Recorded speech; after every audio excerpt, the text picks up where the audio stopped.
Kama yebazibwe nnyo Pastor Kuteesa okuva ku Redeemed Church Romberuza nkwebaza okuwaayo obudde ne tusoma ffenna ebyawandiikibwa nga bwe tuyiga essuula eya 20 ey'Olubereberye twagimaliriza nga Abimeleki addiza Ibulayimu mukyala we Saala n'abasabira omukisa nabo ne basumululwa. Kati katulabe essuula eya 21 kyegamba. Baibuli egamba Mukama n'ajjira Saala nga bwe yayogera era Mukama n'akola Saala nga bwe yagamba. Saala n'aba olubuto n'azaalira Ibulayimu omwana ow'obulenzi ng'akaddiye. Mu biro ebyo byateekebwawo Katonda bye yamugambako. Ibulayimu n'atuma omwana we yamuzaalirwa Saala we yamuzaalira erinnya lye Isaaka. Ibulayimu n'akomola omwana we Isaaka nga yakamaze ennaku 8 nga Katonda bwe yamulagira. Era Ibulayimu yali yakamaze emyaka 10 omwana we Isaaka we yamuzaalirwa. Saala n'ayogera nti Katonda ansesezza. Buli anaawuliranga anaasekeranga wamu nange. N'ayogera nti aliwo oyo eyandigambye Ibulayimu nga Saala aliyonsa abaana be, kubanga muzaalidde omwana ow'obulenzi ng'akaddiye. Omwana n'akula n'ava ku mabeere. Ibulayimu n'afumba embaga ennene ku lunaku Isaaka lwe yaviirako ku mabeere. Saala n'alaba omwana wa Agali Omumisiri bwe yazaalira Ibulayimu ng'aduula. Kyava agamba Ibulayimu nti goba omuzaana ono n'omwana we, kubanga omwana w'omuzaana ono tajja kubeera musika wamu n'omwana wange ye Isaaka. Naye ekigambo ekyo ne kiba kizibu nnyo mu maaso ga Ibulayimu olw'omwana we.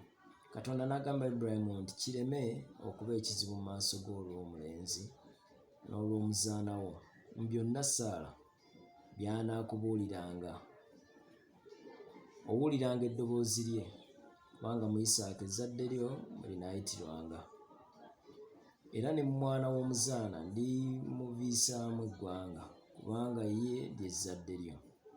Ibulayimu n'agolokoka enkya mu makya n'addira emmere n'ensawo ey'eddiba ey'amazzi n'abiwa Agali ng'abissa ku kibegabega kye, n'omwana n'amusindika n'agenda n'atambulira mu ddungu ery'e Beeruseba.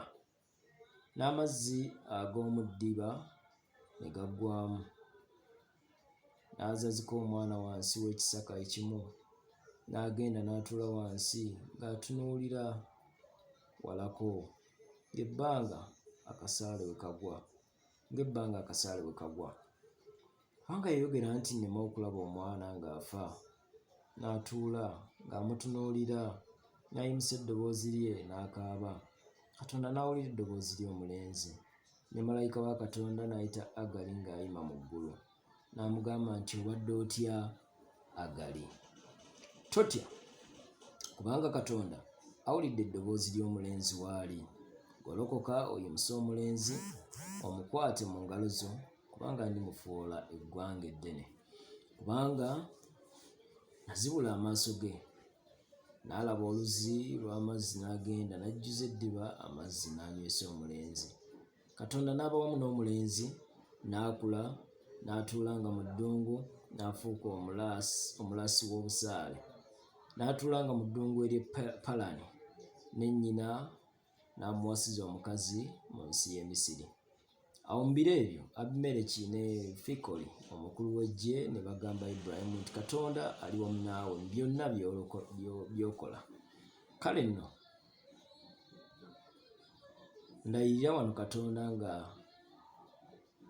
tonkuusekuuse nga nze newankubadde omwana wange newankubadde omwana w'omwana wange, naye ng'ekisabo ekiri kye nkukoze, naawe onookolanga bw'otyo nze n'ensi gye watuulamu. Ibulayimu n'ayogera nti naalayira.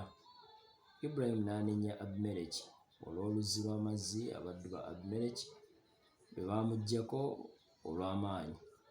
Abimeleki n'ayogera nti simumanyi bw'ali eyakola bw'atyo, so tombulirangako, so siwulirangako era wabula leero. Ibulayimu n'addira endiga n'ente n'abiwa Abimeleki ne balagaana endagaano bombi.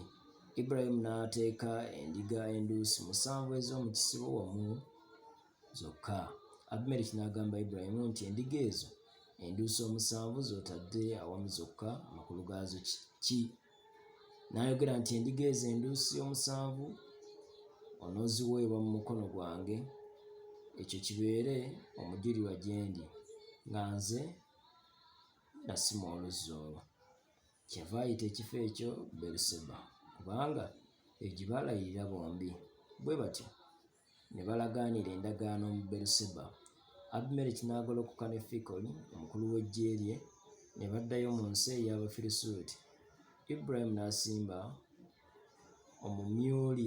omumyulira mu Beeruseba n'akoowoolera eyo erinnya lya Mukama Katonda ataggwaawo. Ibulayimu n'amala ennaku nnyingi mu nsi eva Abafirisuuti. Mukama yeebazibwe. Ssuula ya 21 bw'eti bw'efundikiddwa, tuddemu ate mu ssuula ya 22.